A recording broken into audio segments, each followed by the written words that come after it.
sign, Capricorn, Taurus, and Virgo. Kumusta kayo guys? Tignan po natin ano ba ang inyong gabay. Kapalaran, Earth sign. Okay, so Capricorn, Taurus, and Virgo. Gabay, kapalaran po.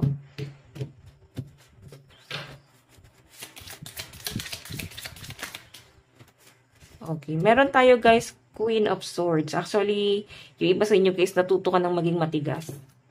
Okay? Mababait talaga ang mga earth sign, pero hindi talaga sila guys, hindi talaga sila mabilis magbabago kahit na china-challenge mo sila.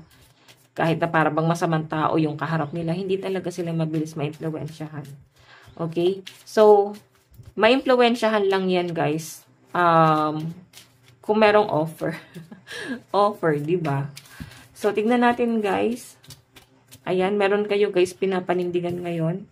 12 coins, siguro guys, meron kayong na-receive na letter or baka meron ka ma-receive ngayon guys na bill ng kuryente. Ayan, baka nabigla kayo guys, mataas babayarin ngayon sa kuryente or sa tubig, sa internet. Meron tayong 2 of Swords. Okay, so reverse natin to guys, nakuha. Okay.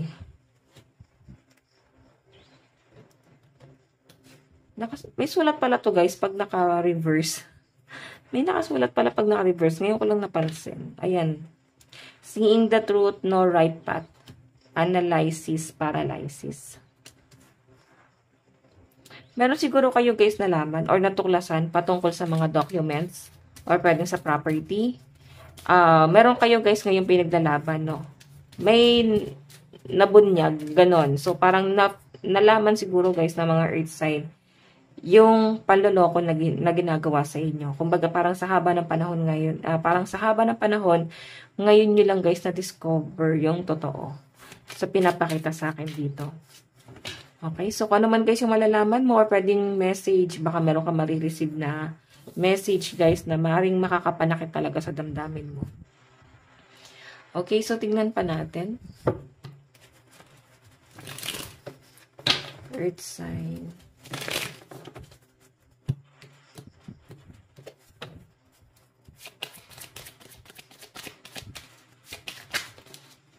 So, meron tayong, ayan, may planong biyahe ang mga earth sign. Actually, guys, ito ha, maaring pressure ka or kinakabahan ka kasi parang first time or ngayon lang ulit. Nakikita ko, guys, na maaring yung iba sa inyo earth sign. Excited ka. Excited ka sa lakad mo. Okay, so meron tayo, guys, Page of Cups. May nakikita ako rito, guys, na baka plano pa lang siya. Okay, pero mabilis kasi ito eh. Baka merong biglaang lakad sa inyo or baka may mag-aya sa inyo guys ng travel or baka malapit lang naman. So, baka mabigla ka guys. Okay, baka ito yung kabibigla mo. Baka mapapagastos ka ngayon sa mga restaurant. Tapos, ang mahal pala guys ng bayarin doon. Okay? Basta mapapagastos ka guys ng biglaan ngayon na maaari ikaka-disappoint mo. So, kung may lakad ka earth sign, pag-isipan mo mabuti kasi baka ma-pressure ka dyan. Okay? Makapil ka ng disappointment ngayon. So, tignan natin guys pagdating sa love life mo. Ayan, wait lang po. Sa love life naman po ni Earth sign. Meron tayong talk less, feel more. Actually guys, hindi kayo gano'n nag-uusap ngayon ng person mo. Siguro binlock mo siya or binlock ka niya.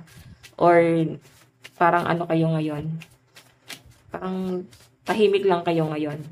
Wala kayo guys pag-uusap dito eh. Baka may nangyari, meron ba kayong pinagtalunan? Or war kayo ngayon? May tampuhan, no?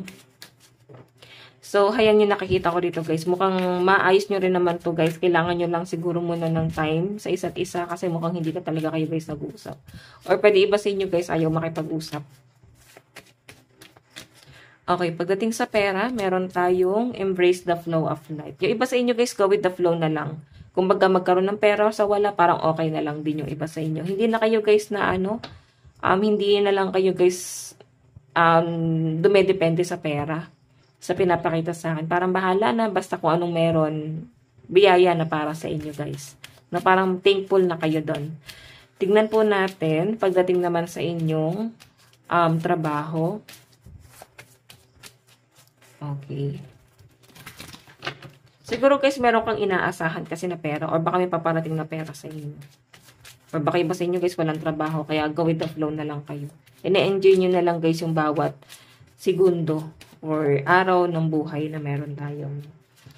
Okay, sa trabaho guys, meron tayong reveal what need to be seen. Actually guys, ito ha, baka may mga plastikan sa trabaho, hindi ka na guys naging kampante kasi para bang may mga sipsip, parang kailangan nyo guys makisama sa mga katrabaho. Ganun yung nakikita ko rito. Nakikisama na lang yung iba sa inyo. Kahit parang nape-pressure na yung iba dito or napaplastikan na kayo, siguro lagi na lang may away or toxic na guys, no, sa workplace mo. Toxic na yung nafe-feel mo. Pero iba sa inyo guys, pwede kasi guys na nakikisama pa rin kayo. Kahit na napaka-toxic ng mga katrabaho mo. So, ayan. May nakikita ako dito guys, konfrontasyon. And baka isa ka sa mga tatanungin. May nalalaman ka ba? Parang ganyan. Baka ma-pressure ka. So, pag ganyan guys, pwedeng may gulo na paparating. Ngayon pa lang guys, wag na kayo guys makisali dun sa gulo. Okay, dumistansya na kayo. Tignan natin guys, pagdating naman sa inyong